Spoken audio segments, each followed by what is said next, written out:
ہمیشہ یاد رکھیے گا کہ قرض یا ادھار صرف پیسوں اور چیزوں کا ہی نہیں ہوتا، بلکہ کسی کی محبت اور توجہ کا بھی ہوتا ہے۔ وہ جو کبھی اپنی پریشانی چھوڑ کر آپ کے لیے مسکرایا تھا، جس نے دوسروں کو پرے کر کے آپ کو توجہ دی تھی۔ جب سب کا آپ کے ساتھ سلوک اچھا نہیں تھا، وہاں کوئی تھا جس کا صرف چپ رہنا اور مسکراتا ہوا چہرہ بھی آپ کے لیے حوصلہ تھا۔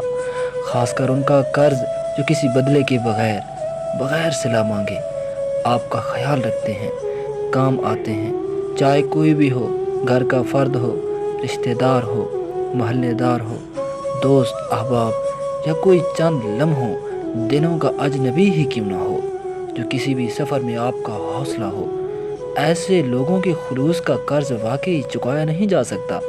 اس لیے ایسے تمام لوگوں کو اپنی دعاؤں میں ضرور یاد رکھیں، کیونکہ پیسوں کے بدلے ادھار چکانا مشکل نہیں ہوتا جتنا کسی کی خالص محبت، توجہ اور خیال کے بدلے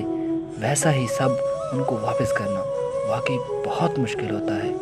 تقریباً ناممکن۔